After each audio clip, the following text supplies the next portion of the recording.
오늘 본문 창세기 22장은 아브라함이 이삭을 제물로 바치는 사건이 기록되어져 있는 장이죠. 어떻게 보면 이제 아브라함의 인생 신앙 여정에 있어서 가장 정점을 찍는 이제 장이 될 수도 있습니다. 장이라고 할 수 있죠. 우리는 이 사건을 보면서 근데 이제 이렇게 이런 생각을 한 번씩은 다 했을 거예요. 하나님이 아브라함한테 시험을 치면 안 된다. 이런 생각 한 번씩은 다 하시죠, 그렇죠? 해보셨을 겁니다. 이 사건의 내용을 아신다면. 그와 동시에 우리는 아브라함의 믿음이 얼마나 대단한지 감탄하죠. 역시 아브라함. 그렇죠? 그 이유는 아브라함은 군소리도 하지 않았고 아무런 불평 없이 하나님의 말씀에 순종했기 때문입니다. 이게 우리가 감탄하는 근거죠. 그러나 우리가 이 문제를 조금만 깊이 이성적으로 생각해 보면 하나님께서 과연 그것도 하나님께서 아브라함에게 몇 번이나 아브라함이 뭐 달라고 먼저 얘기한 것도 아니고 하나님께서 먼저 아브라함에게 몇 번이나 확인시켜 주시면서 주신다고 하신 그 언약의 자손 이삭이잖아요, 그렇죠? 그러니까 아브라함이 뭐 하나님한테 아들 주십시오 이렇게 먼저 얘기한 것도 아니고 하나님께서 내가 너에게 뭐 축복해서 이 씨를 줄 거다 뭐 이렇게 얘기해놓고 지금 와서 이게 제물로 바치려고 하는 게 과연 하나님 그런 걸 원하실까? 라는 생각을 할 수 있어요. 의문이 들죠. 그리고 그런 비도덕적이고 반인륜적인 제사를 하나님께서 정말 기뻐하시냐라는 거. 우리 이런 생각은 잘 안 해보죠, 그렇죠? 그냥 하나님 바치라고 근데 아브라함이 순종했으니까 와 아브라함 박수 막 치고 끝나요. 여기서도 초점은 하나님입니다. 아브라함이 아니에요. 우리가 이런 부분에 대해서 이제 우리 한국 교회 특징이 뭐냐면 이런 거를 생각할 수 있는 틈을 안 줘요. 그렇죠? 이런 질문을 하잖아요. 만약에 그러면 이 믿음 없는 사람, 제가 대표적인 그런 사람 중에 한 명이었는데 질문만 하면 믿음이 없대요. 질문을 아예 차단시켜 버리는 이런 문화는 너무 안 좋은 거죠, 그렇죠? 교인이 질문을 했으면 교육자들은 당연히 거기에 대한 질문을 지금 당장 모르더라도 찾아서라도 답을 해줘야 되는데 그래서 그런 문화가 아니었다라는 거죠. 그냥 몰라도 그래서 다 아는 척해요. 우리나라 교인들 특징이에요. 몰라요. 모르는데 정말 성경에 대해서 전혀 모르는데 다 아는 척합니다. 그러니까 교육자들 헷갈리는 거예요. 정말 아는 건가? 아는 사람이 왜 저러지? 이렇게 되는 거죠. 하나님은 인신공양을 그 사람을 죽여서 제물로 바치는 걸 저주하시죠, 그렇죠? 기뻐하지 않으세요, 절대로. 그럴 이유가 전혀 없거든요, 하나님은. 이것만 생각하시면 이 문제는 해결돼요. 물론 우리는 이 이야기에 대한 결론을 알고 있어요, 그렇죠? 하나님께서 결국은 이제 아브라함을 말리셨고 이삭도 살고 아브라함도 살았다, 뭐 이렇게 뭐 해피엔딩으로 끝나는 사건인데, 근데 현재 아브라함에게 있어서 이 문제는 맞닥뜨린 뼈아픈 현실이거든요. 그렇잖아요. 우리는 지금 과거를 보고 있는 거지만 아브라함은 지금 현실이란 말이죠. 자기 아들을 죽여야 된다는 거예요. 그래서 아브라함에게 닥친 이 사건은 우리가 성경에서 가장 쉽게 오해하는 장면 중에 하나입니다. 그럼 하나님께서 인신공양을 기뻐하지 않으시면서 왜 아브라함에게 이삭을 바치라고 했냐라는 거예요. 그 안에 다른 의미가 숨어 있다는 것을 우리는 파악을 해야 된다는 거죠. 하나님께서 정말 이삭을 죽여서 뭔가를 얻으시려고 했던 것은 아니다라는 거예요. 창세기 22장 1절에 오늘 본문 1절이죠. 1절에 그 일 후에 하나님이 아브라함을 시험하시려고 그를 부르시되라고 되어 있어요. 그래서 뭐 시험이라는 단어가 딱 들어갔기 때문에 이거는 뭐 빼도 박도 뭐 못하는 겁니다. 그죠? 하나님이 테스트를 하려고 했던 거예요, 아브라함은. 그러니까 이런 단어가 들어가 있으니까 우리는 더 성급하게 오해를 하는 거예요. 하나님께서 아브라함을 시험하려고.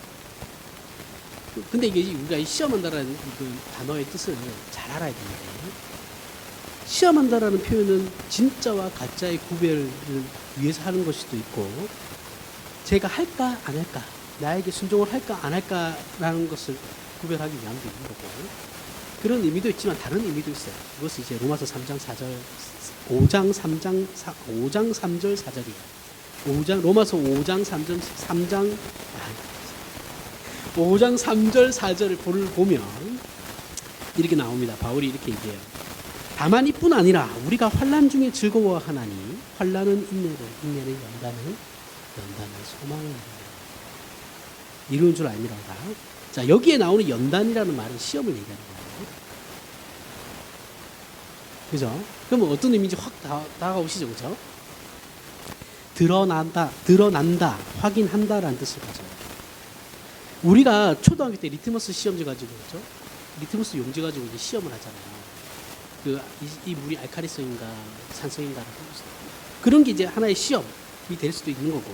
그러니까 시험이라는 건 어떤 당락을 결정하고 진위를 확인하는 것일 수도 있지만, 근데 성경에서 시험한다라는 것은 어떤 꼭 당락을 결정하고 진위를 확인하는 것 정도에서 그치는 것은 아니다라는 거예요. 그런 의미만 가진 것이 아니라 다른 의미의 뜻도 가지고 있다는 것을 우리가 반드시 기억해야 한다. 그래서 이거 성경 해석학에서 있어서 기본적인 겁니다. 어떤 단어가 애매한 단어가 나오면 이 단어의 뜻을 전부 찾아야 돼요. 전부 찾아보고 문맥상 그리고 이 권에서 성경이 말하려고 하는 이 주제와 맞는 그 뜻을 찾아야 되는 거예요. 이 성경 해석학을 그래서 목회자들이 꼭 배워야 돼요. 성경은 하나님께서 아브라함에게 이삭을 바치라고 한 뒤에 아브라함이 어떤 반응을 했는지 어떤 생각을 했는지에 대해서 전혀 설명하고 있지 않아요. 그죠? 오늘 지금 하나님께서 이삭을 바치라고 하고 아브라함은 바로 가거든요. 그죠? 뭐 중간에 얼마나 기간이 지난지 우리는 알 수 없지만 어쨌든 거기에 대해서 뭐 중간 그건 없습니다. 생략이에요. 그래서 아브라함이 얼마나 고민했는지, 아브라함이 하나님으로부터 그러한 요구를 받았을 때 하나님 옆에 얼마나 매달렸는지에 대한 설명은 성경에 전혀 나오지 않아요. 이 부분이 이상한 거죠. 왜냐하면 아브라함의 성품은 우리가 앞에서 소돔과 고모라를 하나님께서 심판하러 가실 때 아브라함은 그들하고 전혀 몰라요. 알지도 못하고 친하지도 않아요. 그런데 그 성을 진멸하러 가신다고 하시니까 아브라함이 말리거든요. 하나님이 설득하는 장면이 나오잖아요. 그렇죠? 그러면서 의인 10명까지 끌어내려요. 기준을. 그러면서 의인 10명이 그 성은 물론 의인 10명이 없어서 망한 성이긴 한데 아브라함이 그러한 성품을 가진 사람이라는 거죠. 그런데 이렇게 하나님께서 네 이제 이삭을 나에게 바치라고 했을 때 그런 불합리한 요구라고 생각했을 거 아니에요. 아브라함도 분명히 뭔가 좀 이상하다는 생각을 했을 거라는 거죠.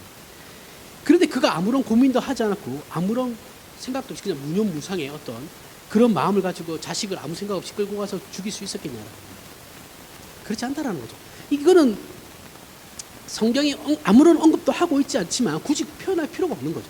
왜냐하면 정상적인 사고를 하고 있는 사람이라면 자기 하나밖에 없는 물론 하나밖에 없진 않았습니다만 진정한 자기 그 자식이라고 인정받는, 그리고 하나님께서 이를 통해서 복을 줄 거라고 하는 그 자식을 통해 그 자식을 죽이는 데 있어서 뭐 누구나 그렇게 생각이 되고 왜 하나님 나한테 이런 시험을 이렇게 하라고 하시죠? 의문을 가질 거 아니에요. 그렇죠? 근데 그거는 이제 핵심이 아니다라는 거죠. 그래서 성경에 기록을 안 하는 거예요. 기록할 필요가 없는 거예요. 아브라함의 어떤 반응은 전혀 중요한 내용이 아니니까. 그것을 말하려고 하는 게 아니니까. 그럼에도 불구하고 우리는 이 단락을 가지고 아브라함의 위대함을 들먹여요. 그죠? 아무런 언급이 없는데도 불구하고 아브라함이 위대하다라고 얘기해요. 하나님은 없어요. 이 사건에서 아브라함이 한 것이라고는 뭐밖에 없냐면 이삭이 질문을 하죠. 번제할 양이 어디 있습니까? 이삭이 봐도 이상하거든요. 아니 번제를 한다면서요. 그럼 양을 데리고 가야죠. 이 아브라함이 양은 하나님께서 친히 준비할 거야. 이렇게 얘기해요. 그죠? 그러면서 종들에게 뭐라고 하냐면 이제 산에 도착해서 산 밑에 이제 종들을 세워두고 이제 둘이만 산으로 올라가서 제사를 드리는데 종들에게 우리가 함께 우리가 돌아오겠다는 거예요. 우리가. 그 말 외에는 아무것도 없어요. 아무것도 한 게 없어요. 아브라함은. 그리고 이삭을 제물로 바치는 사건이 일어나고 하나님께서 그 아브라함을 말리시고 이게 종결되고 난 뒤에 15절 17절을 보면 15절에서부터 17절을 보면 하나님께서 아브라함에게 다시 복을 약속하시는 내용이 나와요. 그러니까 휘몰아치고 난 뒤에 죽이려고 했는데 하나님께서 말리시고 그 뒤에 하나님께서 아브라함에게 다시 말씀하시는 게 뭐냐면 여호와의 사자가 하늘에서부터 두 번째 아브라함을 불러 이르시되 여호와께서 이르시기를 내가 나를 가리켜 맹세하노니 내가 이같이 행하여 내 아들 내 독자도 아끼지 아니하였은즉 내가 내게 큰 복을 주고 내 씨가 크게 번성하여 하늘의 별과 같고 바다의 모래와 같게 하리니 내 씨가 그 대적의 성문을 차지하리라. 자, 이 내용만 보면 이 사건 전개와 내용, 이 지금 말씀하시는 내용만 보면 마치 아브라함이 하나님의 말씀에 순종하고 나서 순종한 것이 어떠한 근거가 되어서 17절에 하나님께서 약속을 하시는 거구나라고 생각하는 것처럼 들려요. 보이죠, 그렇죠? 아브라함이 이렇게 했으니까 하나님께서 이렇게 해주시는 거구나라고 생각한다라는. 그런데 이 17절에 나오는 복의 내용을 보면 우리가 이때까지 창세기 12장부터 아브라함이 등장하고 난 뒤부터 하나님께서 아브라함에게 약속하신 내용과 동일해요. 바뀐 내용이 없어요. 그러면 결국은 이것은 아브라함의 어떤 순종으로 말미암아 얻게 된 복이 아니라 하나님께 약속하신 것을 다시 한번 확인한다라는 입장에서 우리가 이 부분을 해석을 해야 되는 거죠. 그죠? 아니 뭔가를 해가지고 얻은 거라면 그 원인을 제공해가지고 그 결과를 얻은 거라면 다른 복을 줘야죠. 이거보다 더 다른 거야. 내가 너를 지금 너의 당대에 너를 이 세계의 왕으로 만들어. 뭐 이렇게 하든지 아니면 내가 돈을 더 줄게. 뭐 이런 게 돼야 되는데 뭐 내용이 달라진 게 없어요. 그죠? 지금 복의 내용은 달라진 게 하나도 없어요. 그러니까 이것은 결국 뭐냐면 하나님께서 이삭을 그렇게 순종하는 것을 보고 다시 이삭을 통해 죽이는 그 사건을 통해서 하나님께서 이 아브라함에게 확인하고 싶었던 거죠. 내 약속은 변함이 없다라는 걸 확인하고 싶은 내용이라. 뭐 이렇게 주장하는 사람도 있습니다. 더 확장됐다. 이거 아니야. 더 확장된 약속을 주셨다라고 주장하시는 신학자들도 있는데 근본적으로는 변한 게 없어요. 그죠? 근본적으로는 변한 게 없습니다. 같은 약속입니다. 그런 의미에서 아브라함이 이삭을 제물로 바치는 행위는 아브라함이 처음에 하나님께 받은 복이죠. 지금 약속 확인받고 있는 이 복과 연결되는 의미로서의 연관성은 있어요. 이삭을 바치는 사건이. 그런데 이삭을 바치는 행위가 아브라함이 복을 받는 조건으로 요구되어지는 것은 아니다라는 것을 오늘 본문에 있어서 오해를 하면 안 된다라는 거예요. 그게 아니다라는 거예요. 그러니까 하나님께서 계속 아브라함에게 약속을 해주시고 그 약속을 확인시키시는 그것과 연결된다라는 거지. 이 아브라함이 하나님의 말씀에 토를 달지 않고 순종해가지고 이삭을 죽이려고 한 그 행위가 지금 이 17절에 나온 이 복의 근거가 되지는 않는다는 거예요. 우리는 창세기에서 아브라함이 등장하는 이유는 아브라함이 우리와 어떻게 다른 삶을 살았는지 어떤 특별함이나 남다름이 있었는지를 설명하기 위해 등장하는 것이 아니라고 계속해서 확인하고 있어요. 그렇죠? 그래서 하나님께서 온 우주와 인류를 창조하시고 복을 주셨으나 인간이 죄를 짓고 하나님으로부터 끊어져 멸망당할 위치에 전락하고 말았어요. 위치에. 성경이 그것을 확인시켜준 사건이 노아 홍수 사건과 바벨탑 사건이죠. 그 사건 속에서 인류는 아무도 하나님을 찾지 않았어요. 그죠? 지네들이 죽어가고 멸망한다 해도 하나님을 찾은 사람이 없어요. 그런 절망적인 인류에게 하나님께서 은혜로 개입하시는 사건의 첫 사례가 아브라함이라는 거죠. 우리가 아브라함에 대해 생각할 때 이 배경을 절대 잊으면 안 된다는 거예요. 이 배경만 생각해도 아브라함의 위대함은 사라져요. 아브라함의 존재나 생애는 절망에 빠진 인류를 구원하시는 하나님의 구원이 어떤 것인가, 어떻게 그 구원을 하나님께서 이루시고 있는가 하는 것에 초점과 핵심이 있는 것이지 아브라함이 어떤 사람이기에 구원을 받았는가에 초점이 있는 것이 아니다라고요. 그게 아니에요. 그런데 우리는 자꾸 아브라함은 우리와 무엇이 다른가? 그는 어떤 남다름이 있었기에 구원을 받았는가로 가며 아브라함에게서 어떤 근거를 계속해서 찾으려고 한다라는 거죠. 이것은 성경이 목적하는 것이 아니다라는 거예요. 히브리서 11장을 보면 17절에서부터 19절을 보면 주보였죠. 그죠? 찾기 힘드신 분은 주보를 보십시오. 17절 19절을 보면 이렇게 나옵니다. 아브라함은 시험을 받을 때 믿음으로 이삭을 드렸으니 그는 약속들을 받은 자로되 그 외아들을 드렸느니라. 그에게 이미 말씀하시기를 내 자손이라 칭할 자는 이삭으로 말미암느니라 하셨으니 그가 하나님이 능히 이삭을 죽은 자 가운데서 다시 살릴 줄로 생각한지라. 비유컨대 그를 죽은 자 가운데서 도로 받은 것이니라. 자, 이삭을 죽은 자 가운데서 다시 살리실 줄로 생각하신지라 비유컨대 그를 죽은 자 가운데서 도로 받은 것이니라. 아브라함은 믿음으로 하나님께서 능히 죽은 자 가운데서 이삭을 살리실 수 있다라는 부활 신앙을 가지고 있었죠. 그죠? 지금 히브리서가 지금 창세기 22장을 해석하고 있는 거예요. 그것을 근거로 아브라함이 이삭을 바칠 수 있었다라는 것을 지금 히브리서가 말하고 있는 것이죠. 부활 신앙을 가지고 있었기 때문에 아브라함이 이삭을 바칠 마음까지도 가질 수 있었다라는 거예요.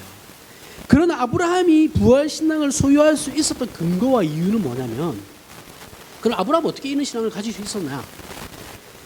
앞에서 계속해서 얘기했고 나오는데 히브리서에서 설명하고 있듯이 그건 이미 하나님께서 이삭에 대한 약속을 아브라함에게 하셨기 때문인 것이죠. 그죠? 그 약속을 근거로 하는 거예요. 아브라함은 그 약속을 근거로 하는 신앙을 가지게 된 거죠. 이제 아브라함은 하나님께서 이삭에 대해 약속하신 그 약속의 내용을 믿고 있다는, 그 전까지는 믿지 않았어요. 그죠? 이삭이 태어나기 전까지 아브라함은 계속 하나님을 의심했고 의심하는 행동들을 했어요. 불신하는 행동들을 했어요. 그리고 이삭이 태어나고 난 뒤에는 아브라함이 신앙이 성숙한 거죠. 아, 하나님이 이런 분이구나라는 걸 알게 된 거예요. 그래서 하나님은 약속하신 것을 지키시는 분이구나, 변개하시지 않는 분이구나, 않으시는 분이구나라는 것을 이제 알게 된 거죠. 신뢰하게 된 거예요. 그러니까 그 오랜 세월 동안 하나님을 자기가 겪으면서 하나님에 대해서 하나님이 어떤 분이신가를 이제 알게 된 위치에 서게 된 거예요. 그 상황에서 하나님께서 이삭을 바치라고 얘기하는 거예요. 밑도 끝도 없이 뭐 갑자기 이삭을 바치라고 한 게 아니고 하나님께서 아브라함이 성장한 걸 안다라는 거죠. 하나님께서도. 그러니까 이쯤 되면 내가 이런 테스트를 해도 얘는 나를 이해할 거야, 나를 알 거야라는 것을 하나님께서도 아신다라는 거죠. 할 만하니까 하신 거예요. 아브라함은 지금 그 단계에 와 있는. 그러니까 아브라함이 이삭을 바쳤다라는 것이 우리에게 아브라함의 신앙에 있어서 하이라이트 꼭대기에 서는 것이 아니라, 아브라함이 지금 그러한 하나님, 다 죽은 자도 다시 살리시는 하나님이라는 것을 알고 있다라는 것이 그의 신앙의 정점이라고. 이해가시나요, 이거? 그래서 창세기 22장 5절에서 아브라함이 그의 종들에게 너희는 나귀와 함께 여기서 기다리라. 내가 아이와 함께 저기 가서 예배하고 우리가, 앞에서도 얘기했지, 우리가 너희에게 돌아오리라. 아브라함은 자기 혼자 돌아온다는 생각을 안 했어요. 자, 그러나 히브리서 11장 19절에 앞에서 보던 히브리서 11장의 내용을 보면 비유컨대 그를 죽은 자 가운데서 도로 받은 것이니라 라고 하죠. 이 말은 죽은 자 가운데서 다시 살린다라는 것을 믿을 뿐만 아니라 죽은 자 가운데서 도로 받는다라는 것을 모든 그리스도인, 우리는 부활신앙을 믿잖아요. 그렇죠? 이 부활신앙의 의미, 우리가 갖고 있는 부활신앙의 의미를 조금 더 깊이 전진시키고 있는 거예요. 그러니까 로마서 4장 17절에 보면 기록된 바 내가 너를 많은 민족의 조상으로 세웠다 하신과 같으니, 아브라함에 대해서 얘기하고 있는 겁니다. 그가 믿은 바 하나님은 죽은 자를 살리심이 없는 것을 있는 것으로 부르시는 이시니. 자, 여기서 바울이 설명하는 아브라함의 믿음은 어떤 거냐면 죽은 자를 살리시며 없는 것을 있는 것 같이 부르시는 하나님이라고 정의하고 있어요. 히브리서 비슷하죠, 그렇죠? 자, 히브리서에서는 하나님께서 능히 죽은 자를 살리실 줄로 믿는 아브라함의 신앙을 비유컨대 그를 죽은 자 가운데서 도로 받은 것이니라 라고 해서 부활에 대해서 더 깊이 진전시켜 설명함으로 아브라함이 이삭을 바친 신앙의 본질적인 내용이 무엇인지에 대해서 설명을 하고 있어요. 그것은 아브라함은 이삭을 바치기 전부터 어떤 신앙을 가지고 있었냐면 없는 것을 있는 것 같이 부르시는 하나님을 믿는 신앙을 가지고 있었다는 거예요. 없는 것을 있는 것 같이 부르신다는 것이 무엇이냐 하면 무에서 유를 창조하시는 하나님이 어떤 분이시기에 신지에 대한 이해와 믿음이 아브라함은 이삭을 바치라는 하나님의 명령을 받고 그것을 신앙하기 이전부터 알고 있었다라는 거죠. 이게 아브라함이 지금 가지고 있는 신앙이에요. 이삭을 바치는 당시에 아브라함이 가지고 있던 신앙입니다. 자, 아브라함은 믿음의 조상이며 복의 근원이에요. 그런데 아브라함이 하나님 앞에 받은 복이 성립되려면 제일 중요한 것 조건이 이삭이죠. 이건 자손이 있어야 성립이 되는 약속으로 조상은 후손이 있어야 조상이 되는 것이고 여러 민족의 아버지도 후손이 있어야 되는 것이죠. 그런데 아브라함은 100세의 이삭을 얻어요. 하나님께서 아브라함과 사라가 분명히 생물학적으로 아이를 낳을 수 없는 나이에 이삭을 주심으로써 이삭은 아브라함이 낳은 자식이 아니라 하나님께서 그에게 주신 선물인 것이죠. 그것을 확인하고 있어요. 그러므로 아브라함이 믿음의 조상이 되는 것은 스스로의 힘으로 만든 후손에 의해서가 아니라 하나님께서 해주신 거죠. 그죠? 하나님께서 약속하시고 하나님께서 그 약속을 이루시고 하나님께서 약속하신 것을 주신 것을 다시 걷어가시고 겠지만 다시 주실 거라고 믿는 거죠. 그럼 하나님께서는 이삭을 줄 때가는 언제고 왜 이제 와서 다시 제물을 바치냐라는 거예요. 왜?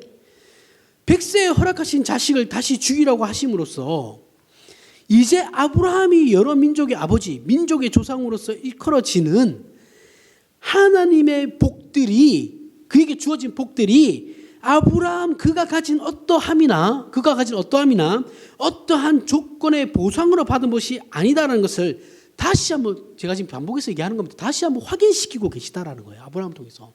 이삭을 죽이는 사건을 통해서 내 약속은 변함이 없고 내 약속은 직접 이루어질 거야 라는 것을 이삭을 바치는 사건을 통해서 하나님께서 다시 한번 아브라함에게 확인시키고 계시다라는 거예요. 어떻게 보면 최종 확인일 수도 있어요. 하나님은 정말 치밀하신 하나님이라는 거죠. 우리 안에 있는 어떤 것이든 우리 자신이 이유와 원인이 될 수 없고 어떠한 근거나 재료도 될 수 없다라는 이야기를 바로 이삭을 바치라는 사건을 통해서 우리에게 교훈하시는 거예요. 어떻게 보면 이렇게 생각하실 수도 있었을 거예요. 하나님은 아브라함에게 있어서 이삭이 어떻게 보면 하나님께서 주신 것이긴 하지만 순간 그 이삭이 어떠한 조건이 될 수도 있는 거죠. 본인에게는 내 후손을 생산할 내 유전자니까 그렇게 생각했을 수도 있고 있는 것이죠. 그렇죠? 그것조차도 하나님 차단시켜버리겠다는 거예요. 왜냐하면 다시 걷어갈 거니까.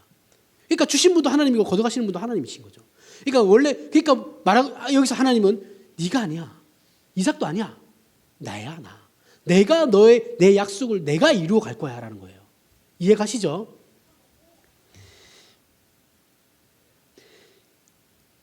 아브라함의 믿음은 하나님은 없는 것을 있는 것 같이 부르시는 분으로 믿는 믿음이에요. 즉 하나님께서 무에서 유를 창조하시지만 그렇다고 무가 유를 있게 한 이유가 되거나 원인이 될 수 없다라는 거예요. 무에서 유를 창조하셨지만 이 무가 유를 창조하는 데 있어서 어떠한 조건이 되지 않는다라는 거예요.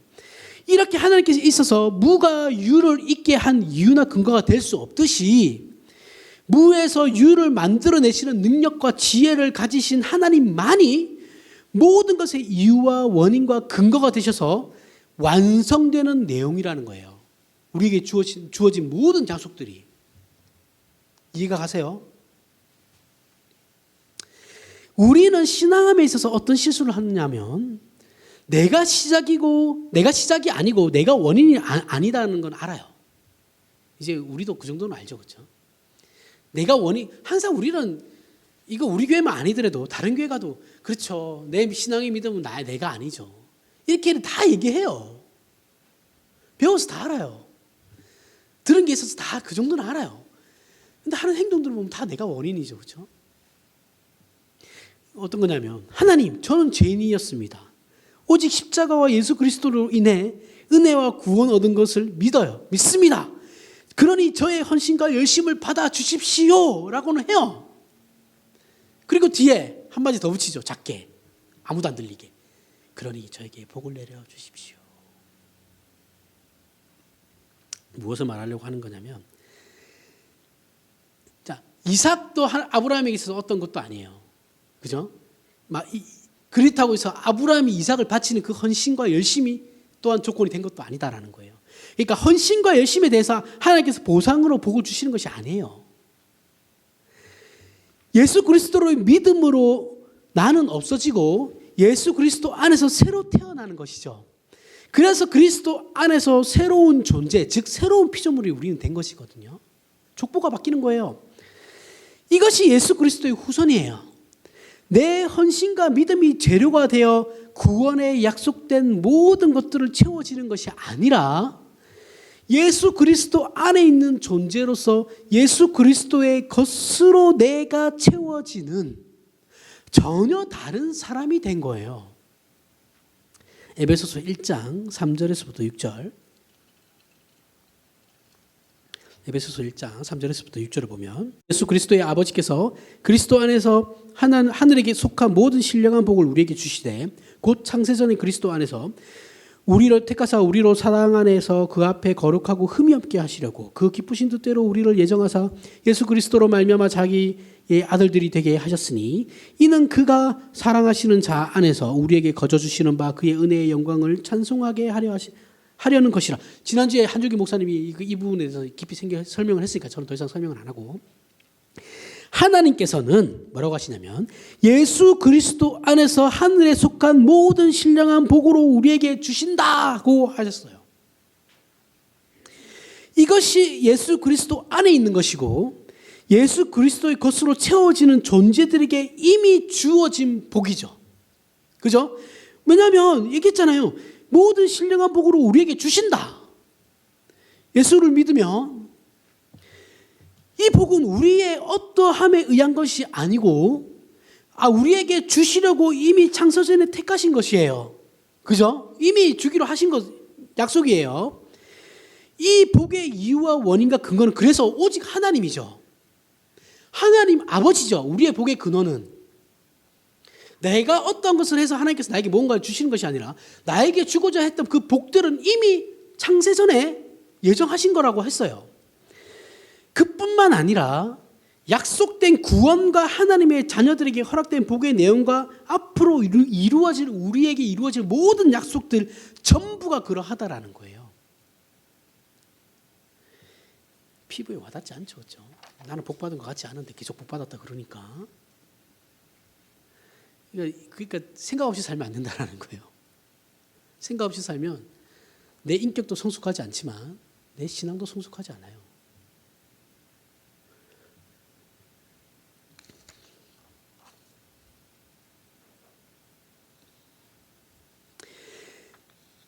하나님께서는 우리의 헌신, 믿음, 진심에 대해 보상하시는 것이 아니에요.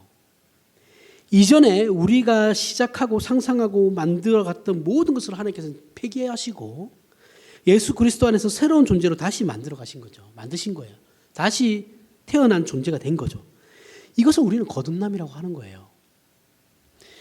말 그대로 새 사람, 새로운 존재가 된 거예요. 하나님의 자녀로서 신성에 속한 자로서 부름을 받은 것으로 족보가 바뀐 거예요. 이것을 위해서 이삭을 바치라는 사건은 시작이 하나님께 있듯이 아브라함에게나 우리에게 허락된 복들은 인간이 가지는 최상의 것으로 메워주는 것이 아니다라는 거예요.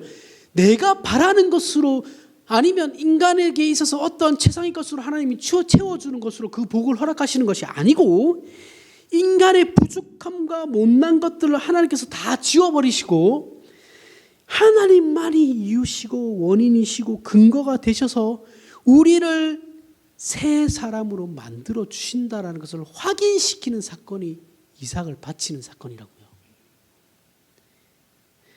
그러므로 성경은 아브라함이 어떻게 보면 하나님의 불합리한 요구에도 순종할 수 있었던 것은 그의 어떠한 잘난 부분이 있는 것이 아니라 아브라함이 하나님께 그러한 요구를 받을 때 이미 그는 모든 것을 알고 있었기 때문에 성경이 그것을 있었다는 것을 증명하고 있는 거예요.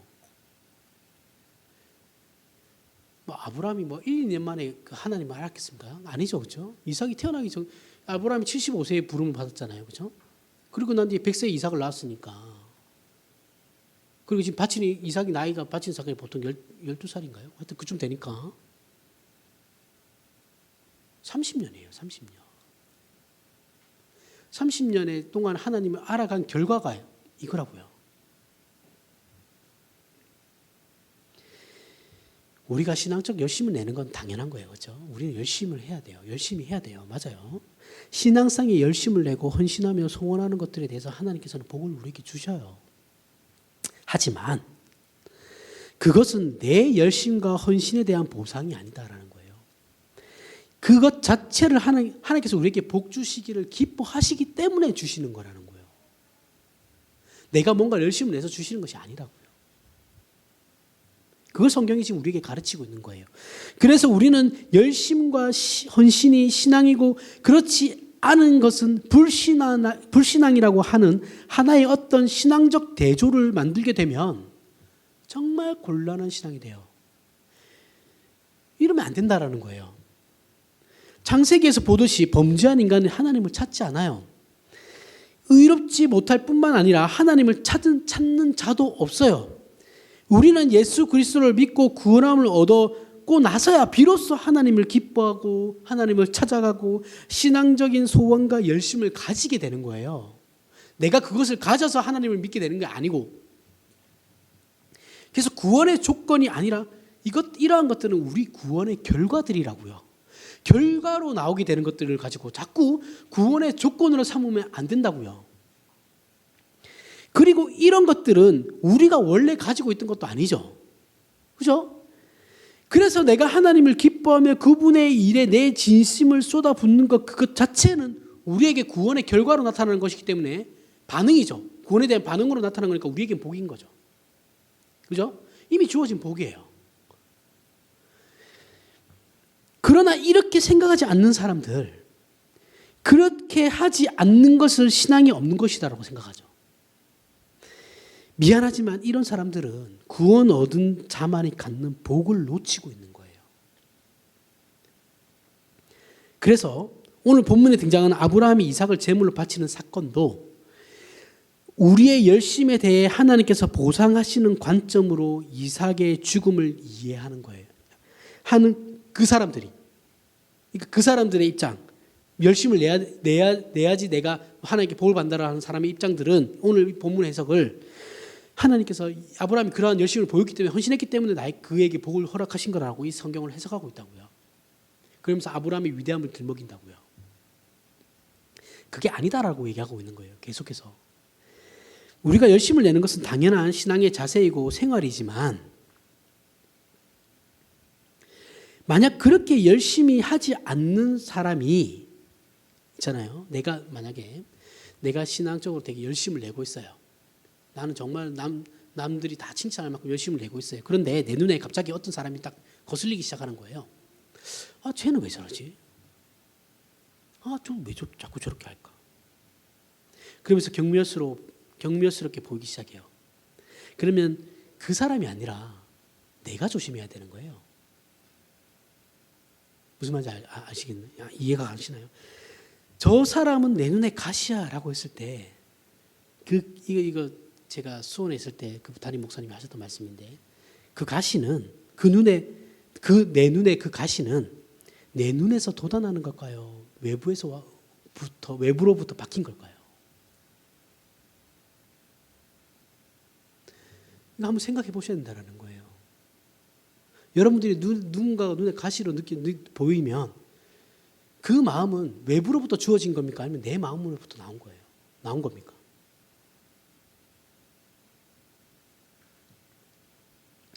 단순히 교만하지 말자는 얘기가 아니에요. 기독교 신앙을 내가 하나님을 향하여 내는 어떤 열심과 책임에 대해서 하나님께서 보상하는 문제의 싸움으로 이해하거나 생각하지 말라는 거예요. 그렇게 생각하는 사람들에게 오늘 성경은 하나님을 보라고 말하는 거예요. 그러니까 기독교를 내 열심에 대한 근거로 삼지 않는 사람들에게 하나님, 지금 그 관점을 가지고 하나님을 보라고 얘기하는 것이고, 아브라함을 보라고 얘기하는 것이고, 다윗을 보라고 얘기하는 것이고, 바울을 보라고 성경은 얘기하고 있다고요. 만약 그렇지 않은 사람, 내 열심을 신앙의 본질로 이해하고 있는 사람들은 오늘 본문의 사건을 어떻게 보냐면 아브라함을 보는 것이 아니라 아브라함은 롯과 무엇이 달랐나라고 보게 되는 것이고, 다윗은 사울과 무엇이 달랐나라를 보게 되는 것이고, 바울의 그 헌신은 남달랐다라를 보게 된다라고요. 성경을 잘못 이해하고 있으면 그렇게 된다고요. 우리가 이 신앙적인 헌신과 열심을 갖고 있다면 그건 틀림없이 칭찬받을 일이에요. 그건 맞아요. 자기를 위해서 살고 자기밖에 모르던 이기적인 자리에서 하나님의 거룩하심을 향하여 진심을 가지고 열정을 가지는 것은 더 없는 복입니다. 그럼에도 불구하고 그것이 신앙의 본질이라고 생각하지는 말라는 거예요. 우리가 가진 열심이 신앙의 본질이고 거기에 대하여 보상을 받는 것이라고 생각하지 말라는 거예요. 신앙이란 나는 죽고 이삭의 중음으로 확인된 무에서 유를 만들어내시는 하나님만이 이유와 원인과 근거가 되시며 신적 충만으로 예수 그리스도 안에서 만들어지는 것이다라고요. 그래서 우리가 확인해야 하는 것은 예수 그리스도 안에서의 가능성과 예수 그리스도 안에서의 확신과 예수 그리스도 안에서의 자랑할 수 없음을 확인하는 거예요. 우리의 신앙 현실을 돌아보십시오. 제가 아까 복 받은 것 같지도 않은데 왜 자꾸 복을 받았다고 앞에서 얘기를 하지? 라고 우리 그렇게 생각하라고 얘기하잖아요. 그죠? 그럼 우리의 현실을 한번 그 생각을 가지고 우리의 현실을 돌아봤을 때 대부분의 성도들의 인생들은 열심과 진심을 가지는 것보다는 뭐예요? 후회와 한숨이 더 많죠. 훨씬 더 많아요. 저만 해도 진짜 제가 다시 돌아가고 싶진 않지만 사실은 과거로 돌아간다면 바꾸고 싶은 게 너무 많거든요. 별로 좋은 사람은 아니었으니까. 좀 더 멋있게, 좀 더 내가 좋은 사람으로 저들에게 남을 수도 있었는데 그렇지 않았거든요. 저 되게 이기적이었으니까요. 죄라는 것은 무지하고 무력해요. 사람은 몰라도 죄를 짓고 알아도 죄를 지어요. 그죠? 죄라는 건 가르쳐 주지 않아도 다 해요. 근데 그게 내가 뭔가를 내 안에 뭔가를 채운다고 해서 그걸 안 하게 되냐면 그건 아니거든요. 그러면 한다라는 거예요. 죄의 무서운 힘은 우리로 하여금 옳은 것을 보지 못하게 하며 알아도 지키지 못하게 하는 데 있어요. 우리는 본질상 진노의 자녀이거든요. 그죠? 우리는 의와 진리와 거룩에 대해서 몰랐고 알고 난 다음에도 그것을 지킬 만한 실력이 우리에겐 없어요. 소원함은 있어도 그 소원을 이룰 능력이 없어요. 나도 늘 소원하죠. 멋있는 사람이 되자. 그리스도인답게 살자. 하나님께 칭찬받는 자가 되자라고 늘 소원하고 있지만 내 삶을 이게 하루를 유심히 복귀해서 보면 후회가 더 많다고요. 그런데 우리 주변에 가끔 믿음의 용사들이 등장하죠. 그죠? 믿음의 용사들이 등장합니다. 정말 열심히 신앙생활을 하며 우리 모두가 소원하는 것들을 실제로 하는 사람들이 간혹 있어요. 우리가 그런 사람들을 보게 되면 정말 놀라면서 동시에 기가 죽죠. 그리고 그 잘하는 사람을 부러워하고 나도 저들과 같이 되기를 소원해요. 그러나 우리가 성경에서 확인하는 것은 그 뛰어난 사람만이 하나님의 자녀이고 그들만을 위해서 예수 그리스도께서 십자가에 죽으신 것은 아니다라는 거예요. 그죠? 지금 이 순간에도 고민하고 갈등하고 걱정하고 절망하며 아파하는 모든 선택받은 자들을 위해서 예수 그리스도는 죽으신 거거든요. 그 안에 잘난 사람도 있고 못난 사람도 있는 거예요. 우리의 마음에 이래서는 안 되는데라는 생각이 들면 내가 예수 믿는 사람이 이러면 안 되지라는 생각이 들면 그거는 정당한 하나님의 자녀예요. 그걸 누가 넌 그러면서 그리스도인 아니야라고 얘기할 수 없다라는 거예요. 너가 그러고도 그리스도인이냐? 그럴 수 없어요. 그리고 그 사람은 그 사람이 저와 여러분들이겠죠. 그 사람들의 저와 여러분들의 신앙의 완성과 그 인생에 하나님의 개입하심이 분명히 있다고요. 이 못난 제가 정말 못난 사람인데 저 같은 사람에게도 하나님께서 은혜를 베푸시고 이것을 알게 하신 은혜가 있다면 저보다 더 나은 여러분들은 아마 저보다 더 많이 알게 되실 겁니다. 알게 되고 하나님의 은혜를 깨닫게 되실 거예요. 하나님은 이 일에 절대 실패하지 않으세요. 이걸 믿으셔야 됩니다. 내 구원의 확신이 있냐 없냐 그걸 믿는 게 아니라 이걸 믿어야 돼요. 제발 지금 죽어도 천국 갈 확신이 있으면 이게 아니에요. 그거 아니에요. 그게 아니고 하나님께서 내 구원을 이루어 가시는데 절대 실패하지 않으십니다라는 것을 믿는 거라고요. 우리가 창세기를 읽으며 기억해야 하는 것은 아브라함은 그저 가만히 있었다라는 거예요. 아무것도 한 게 없어요. 아브라함 진짜 아무것도 한 게 없어요. 맨날 잘못만 저지르고 마누라 하나 두부 팔아먹었지 뭘 한 게 있어요. 그 사람이. 돈은 많아서 편하게 살았겠죠. 뭐. 그런 지식도 없고 능력도 없어요. 그러나 하나님께서 아브라함을 어떻게 해요? 믿음의 조상으로 만드신 거라고요. 하나님께서 아브라함을 믿음의 조상으로 만드신 거. 아브라함은 아무것도 한 게 없다니까요. 그런 믿음의 조상으로 만드셨다라는 것은 아브라함에게 후손이 있었다라는 것이죠. 우리 모두가 아브라함의 후손이며 아브라함과 방불한 자들이에요. 오히려 뭐 지금 우리는 더 나은 자들이죠. 더 나은 상태에 있는 존재들이니까. 하나님의 약속과 간섭으로 말미암은 승리와 완성과 운명에 있어서 아브라함과 방불하다는 것을 성경은 계속해서 설명하고 있는 거예요.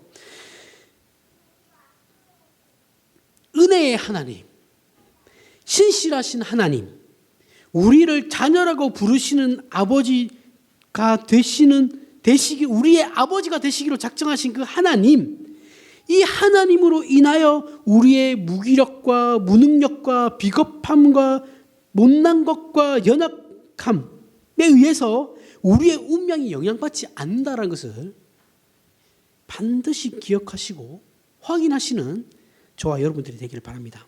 기도하겠습니다.